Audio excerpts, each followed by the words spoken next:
You wanted the best. You've got the best podcast. The hottest podcast in the world. The Chris Voss Show, the preeminent podcast with guests so smart you may experience serious brain bleed. The CEOs, authors, thought leaders, visionaries, and motivators. Get ready. Strap yourself in. Keep your hands, arms, and legs inside the vehicle at all times, because you're about to go on a monster education roller coaster with your brain. Now, here's your host, Chris Voss. Hi, folks. Chris Voss here from the ChrisVossShow.com, the ChrisVossShow.com. Welcome to the Big Show and Podcast. We certainly appreciate you guys tuning in. Thanks for being here. As always, refer the show to your family, friends, and relatives. Go to goodreads.com/Chris Voss, youtube.com/Chris Voss, and linkedin.com/Chris Voss. If you haven't subscribed to the LinkedIn newsletter, that thing is killing it. It grows massively every day. Two new plugs that we're shivving, one of those two. Someone's gonna stab with a shill. Anyway, check them out. There's AI podcast with Chris Voss. It's so new I can't even remember what it's called. And you can go to AIChrisVoss.com, or you can just Google it, whatever, it's up there. There's also the leadership Chris Voss leadership podcast that's available now. You can check that out as well. Both those are silos or verticals that are copies of what guests that appear on the Chris Voss Show. So you'll still see them on the Chris Voss Show, but you'll also see stuff over on those if you're interested in AI, which is artificial intelligence, for those of you not quite up to par with everything that's going on. Today we have an amazing author on the show. Hannah Matthews is on the show with us today. She's the author of the latest book that just barely came out. Holy crap, yesterday. May 2nd. 2023. Are we almost halfway through the year? Stop it. Make it stop. Anyway, pick up her book wherever fine books are sold. It's called You or Someone You Love, Reflections from an Abortion Doula. We're going to talk about her book. Hannah, welcome to the show. Thank you so much. I'm so happy to be here, Chris. There you go. And Hannah, give us a .com where people can find you on the interwebs, please.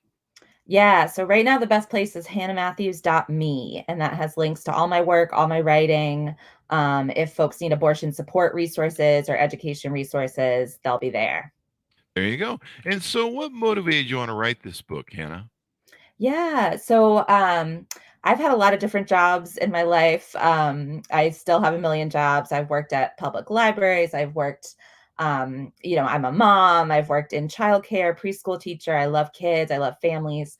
And I just love being in the community. And one job I started a few years ago was working in a reproductive health care clinic. And it provides abortion care, but also, birth control, cancer screenings, all kinds of other types of healthcare that folks in my community, especially who don't have health insurance or don't have, too much disposable income, can access, in a place that's really free from judgment, free from shame. And we can help them, stay healthy and thriving and build their families the way they want to, and have, healthy pregnancies, healthy lives.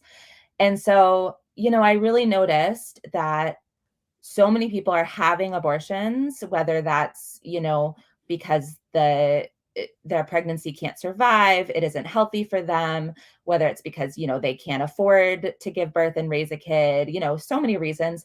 And they're all across the spectrum, right? They vote for Trump, they vote for Bernie Sanders, they don't vote.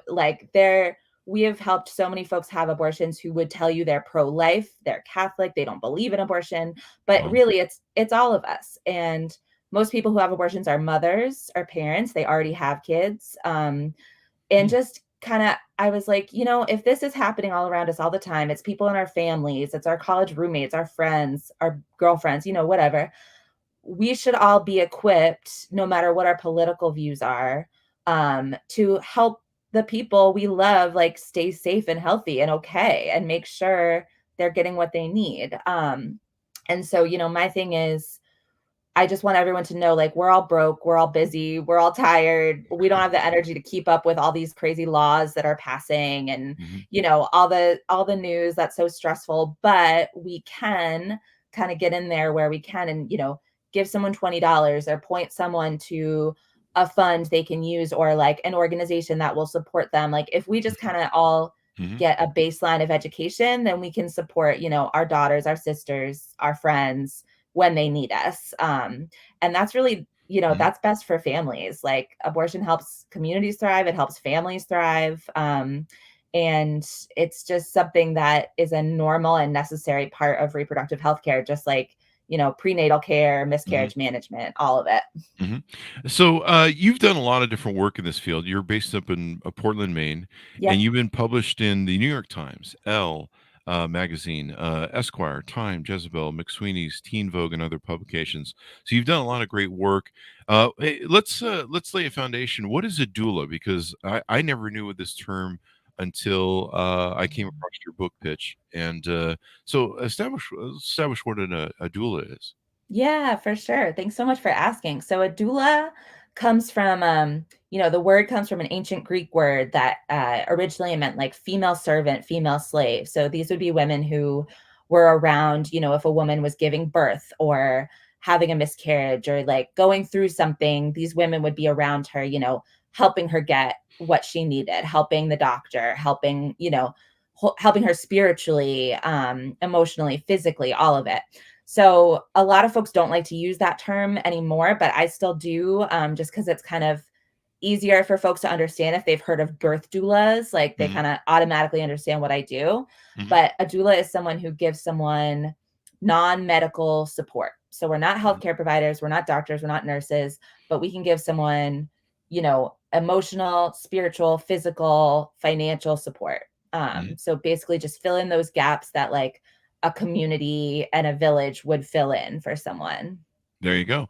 And you guys are different than a midwife because the midwife does the medical and then you guys do the emotional Exactly. support. And Yep. and to me this is very needed. Across my life I've had a lot of experiences between girlfriends and gal pals. I had a gal pal call me one time. She was having a miscarriage. It was very far along actually, but she still could do it at home. But it was still so emotionally traumatizing. And I remember her calling me and I as a man, a masculine man, I have no way to process it. Yeah. And we're very different men because we can't we solve problems and we're Yeah. not very good when it comes when women come to us with their emotional thing and being able to do it. And they need and really women need that community, that female community of support. And a lot of them don't have that. I was Yeah. watching a female speaker a while ago, and she was talking about one of the things that women used to have back in the day is they used to have a community of women that they would go spend time with, and there's a lot of this goes back to caveman times, and they would, well, the men are out hunting and chasing, whatever we chase, go kill and hunt and bring it back. Women would have this community where they would do stuff. I mean, even when Yeah. I grew up, there was, I know this sounds old timey, but it kind of is because I'm 50. But even in the Mormon community that I grew up in, there women would have these quilting things, and they would get together and Mhm. quilt. And it really Mhm. wasn't about the quilting so much; it was Mhm. about the community. Mhm. And this speaker I was watching recently, she said one of the problems that women have nowadays is they don't have really a community. Everyone's kind of isolated. We're all kind of isolated when you really think about it now. We're all in Yeah. our little homes. We don't even talk to our neighbors. Like when I grew up, we talked to our neighbors, went to dinner with them, got sugar from them, salt and stuff like that. For But now sure. we're just like, hey, the people across the street, scary. Yeah, for sure.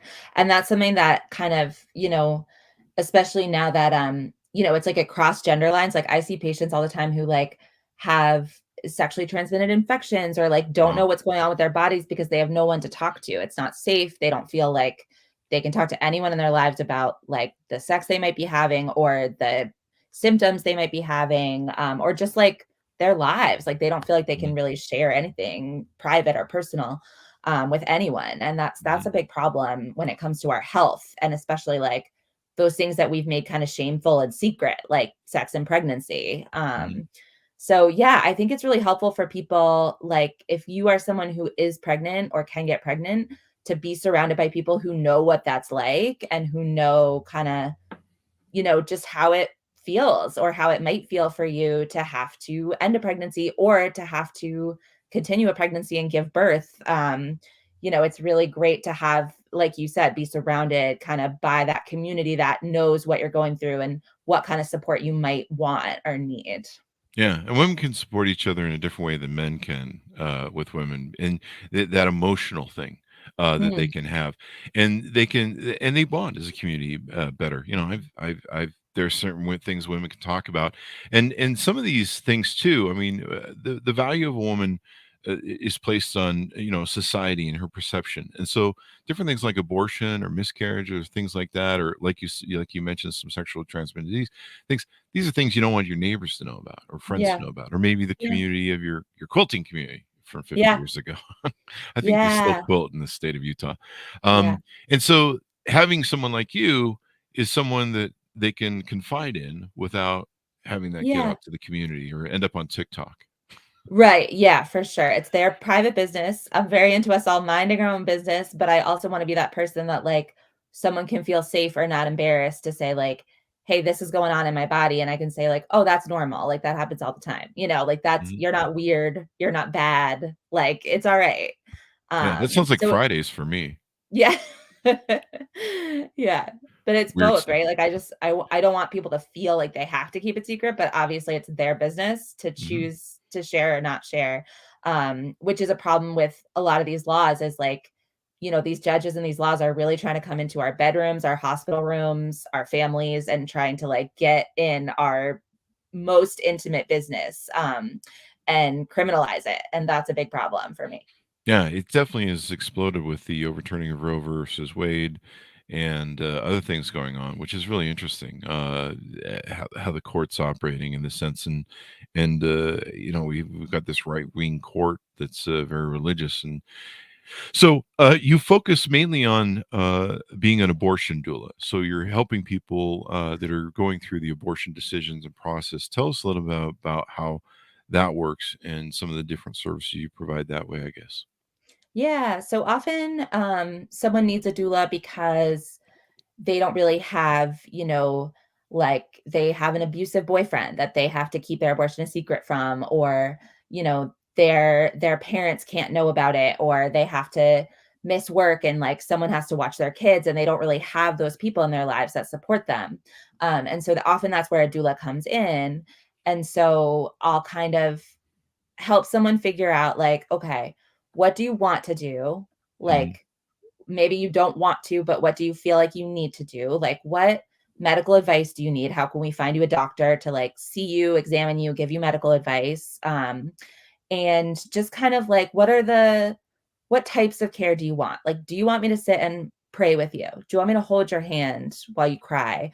Or like, do you more just need a ride to the airport so you can go to another state and have your abortion because where you are, you can't have it? Mhm. Do you need, recently like a local fund had to help a patient raise $15,000 because they Oh, didn't have health insurance. They had to fly to another state. They had to get kind of a complicated procedure and then fly home. So mhm. like sometimes people need like enormous amounts of money just to have this very simple, very safe type of healthcare done. So often it's logistics, right? People have kids. Most people who have abortions have kids. It's finding, watching their kids, finding childcare, helping them figure out how they're going to miss a day of work or miss a few hours of work, things like that. And so really I'm just kind of that like net of support that's going to catch someone, no matter why they're falling or where they're falling. Interesting. How often do you find that abortions are done where the man involved is aware of that's going to happen? In my experience, that's usually the case. I Mhm. would say often there's a partner who is either there or they're not there, but they're supportive. It's rare that a partner's not involved in any way. Mhm. But yeah, it really depends on the situation. Yeah. A lot of The I've been seeing Go. lately a lot of married folks having abortions. So like a husband and wife will come together to the clinic. Mhm.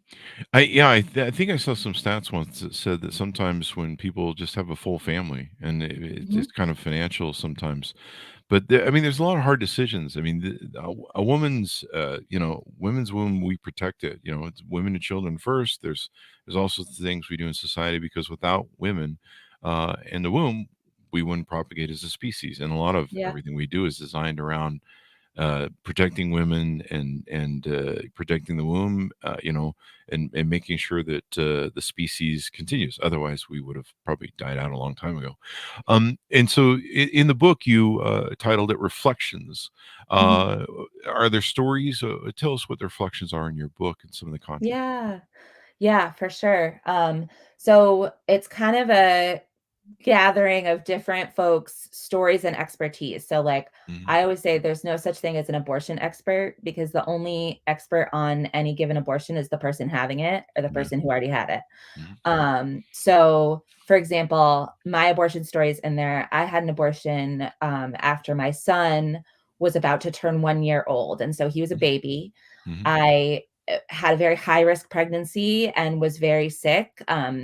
And if I had continued this pregnancy, I would have been in and out of the hospital, very sick, and not really a great mom for a 1 year old. Like, I wouldn't have been Hmm. able to be with him, care for him, love him. And so, really, for me, my abortion was an act of parenting my son that I already had and just Hmm. it was in pursuit of his thriving and his well-being and his health.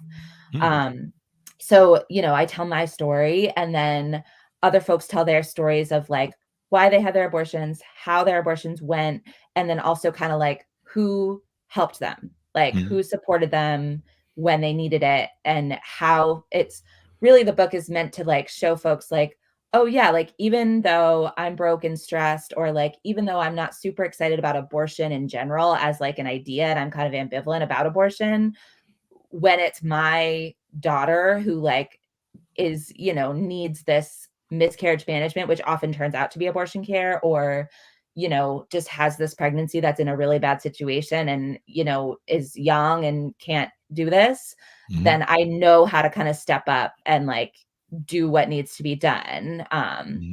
And it's also just like, I interviewed a lot of religious leaders because I do think that's something Hmm. that a lot of folks struggle with. And there's some really amazing organizations out there like Catholics for Choice, National Council of Jewish Women that really help folks. There are like hotlines where you can call and talk to a pastor or a priest, and they can kind of like give you that spiritual guidance and comfort through your abortion. Because, it's only recently that people have kind of seized on this like Christianity or Catholicism as the reason we can't have abortions. And it's not really, the text isn't there if you're really reading the Bible. And like, a lot of religious leaders and clergy are like here to say, hey, okay, let's pray together. Let's talk to God about this. Like, God knows why you're here and why you're doing this, and God's okay with you. God loves you. That kind of thing. So that can be really helpful for people. And then just, yeah, all the different, like, it's so complicated, right? Like, every family situation is so complicated. So just helping folks figure out what they need and kind of tune out all the noise of like the politics and the people screaming at them on the sidewalk and what they learned in Sunday school and all of that. There you go. And it's interesting to me. There was a stat you gave me in the beginning about people in, if you could give me those again, stats, people that are religious, like even religious people or people that are anti-choice, I guess, or anti-abortion. You find if they're put in this situation, sometimes they use it. Oh yeah. And a lot of folks kind of justify like, well, my situation's different. Well, I need this abortion. Like, other people shouldn't have abortions because they feel like it. Or, there's kind of this idea that like when you're in a tough situation, like you're suffering, but you're like a good, ethical, moral person and it's okay. But when it's someone else, you don't necessarily extend that same grace and you have judgment toward them. And you think like, well, then they shouldn't have had sex. Like, well, then, XYZ. So often it is people who are, I think, would pass judgment on someone Mhm. else in their same situation, but because they know I you know, I have good intentions, I'm a good family man, and this is my wife, and, like, whatever it is, they can Mm. kind of justify it for themselves, and I totally get that, but it is, I think, like I said, like, I think 25% of US abortion patients are practicing Catholics, right? They are Wow. devout Catholics, and, like, many, many Christians who are going to church every Sunday and hearing about, how abortion is sin and evil and murder, they're coming to have abortions when they need them, if they Yeah. can access them. So it really is just something that's like a birth doula I talk to is like, a birth can turn into a death real quick. Like Yeah. these lines are blurry. Like people get sick, people get injured, pregnancies die, pregnancies don't work out. Like there's sexual assault, you can get pregnant. We've seen a lot of very young patients who don't know they're pregnant because they have never had a period. They don't know. And they're not receiving sex education to know that they are pregnant. So it's just kind of like we've made it very black and white, and it's really not. It's like humans live really complicated lives, and they should be able to give birth when and if they want to, and when and if it's right for them. And no one should be giving birth against their will, especially in this country where giving birth is dangerous. And it's just like, this is a basic thing for me, is I just want everyone to understand that like every abortion is different. And when you say the word abortion, that doesn't just mean one thing. That means 7 billion different things. That means a different thing for every single person who's gone through it. Yeah, it because I've had friends that have had all sorts of the babies in the wrong place, and there's all sorts of medical variations that can take place or situations. It's interesting to me, the religious aspect of it. Do you find because I suppose I should expect it, because do as I say or say as I do is not applicable to religion. I'm an atheist, to full disclosure. I think everyone on the show knows that after 14 years. Um, and I mean, the amount of people that I've known in religion that say one thing and do it and talk out both sides of the mouth are extraordinary.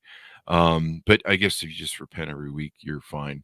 Uh, but do people that have the strong anti-abortion issues and get an abortion, do they have, this is kind of a funny joke, do they have, is an irony, do they have a come to Jesus moment where they go, well, maybe we should be a little bit more less lighter on abortions? Or they go back to being anti-abortion after having an abortion? I'm curious. Yeah, I think there's both for sure. Wow. I think it really depends what kind of community they're going back to, right? Like, are they going Yeah. back to like a household that's more open-minded and more able to change their mind when they're presented with like new information? Or are they going back to a household and a church community that's like, no, we never, like, we're right no matter what, we never change course.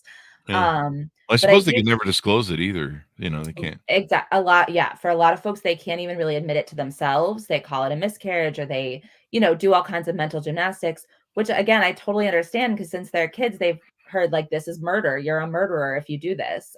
So of course they're like, they can't tolerate that. Mhm. I do think anti-abortion people who don't believe that abortion should be legal are a very small majority in this Mhm. country. So we got a lot of really powerful, wealthy anti-abortion folks like influencing a lot of decisions and judiciary committees and legislation that's passing, but actual Americans who are just like everyday Americans raising their families, going to work, very, very few of them think that abortion should be totally illegal. And I think the reason why is because most people know that at any minute that could be them or a member of their family or a friend that Yeah. needs that abortion. It's interesting to me that you say 25% of Catholics get abortions, or people that are getting abortions, 25% are Catholics. Do I have that? Am I presenting that number right? I think that's right. Let me look that Yeah. up. I know I that, just want to make sure that I said that right in the way that you said yeah, it. well, let me look it up so I'm not misquoting, but that's a stat that comes from, that organization, Catholics for Choice, Yeah. who are And really like they do a lot of research on the Catholic Church and abortion laws. mhm. All right, let me take a look. So what's interesting is that, according to some of the data I pulled up, 61% support, freedom of abortion for people. But Yeah. I've always wondered about, so that leaves 39%. But then if 25% of the Catholics who are against abortion are getting abortions, you could probably throw in, I don't know, half that figure is full of shit. Yeah. Um, Yeah. So I so just now pulled you're it down up. to 20%. So now you're just really with oligarch billionaires like Betsy DeVos's organization, Center for National Policy, and I don't know, the Heritage Group, and all the. It's basically, we've come to this country, especially with Cities United, as the battle of oligarch billionaires, and some are on the right, some are on the left, and we're Yeah. just kind of caught in between. But it's Yeah. interesting to me, these numbers. Yeah. Um, Yeah, I so just pulled it up and it says, many abortion patients report a religious affiliation. So as of 2014, 24% of abortion patients in the US were Catholic, 17% were mainline Protestant, 13% were Oh, evangelical Protestant, and then 8% identified with some other religion, and wow. 38% had no religious affiliation. So yeah, Wow. it's people in every church, every synagogue, like people on the bus with you, people at your workplace. It's everyone who's having abortions because it is, Huh. again, this very common, very normal thing. Yeah. Well, I mean, pregnancy, birth, it's pretty Mhm. common. Yeah, Or attempting a birth. You know, I when I was young, I remember seeing people when I'd have to go to church because my parents forced me.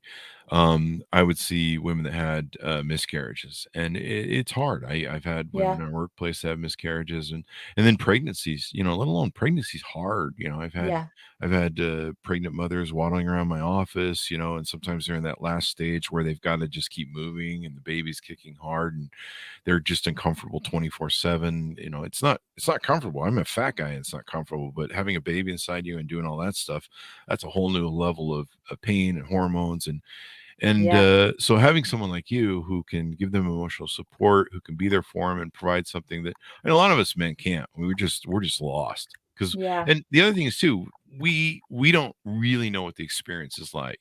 yeah. I mean, And you're we have raised not to, like, yeah. really be curious about it or talk about it too much, for Yeah, sure.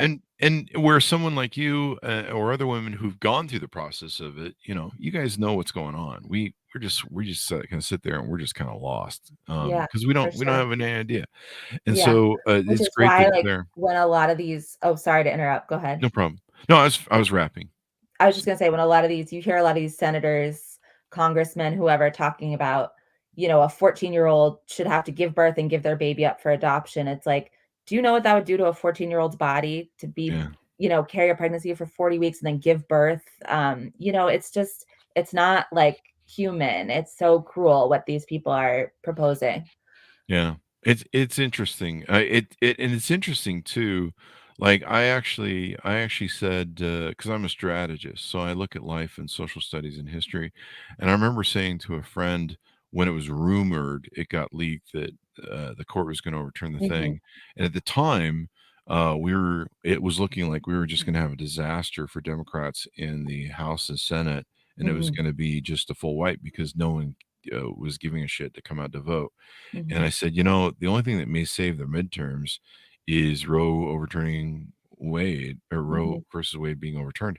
And sure enough, that was it. I was right. Yeah, I didn't want to be right, but yeah, that's the strategic plan of things. I look at the chessboard and go, and so, there's a lot that needs to be done in that thing. And it's interesting how people will vote against their own best interests. I think that's the other curious I have, and the curiosity I have of human nature and behavior is voting against their own interests. And like you yeah, say, that a lot of these people that are religious that end up getting abortions probably did vote against their mhm, own interests and mhm, supporting their own freedom. And then, you know, there's an old line from uh is it David Miller? No.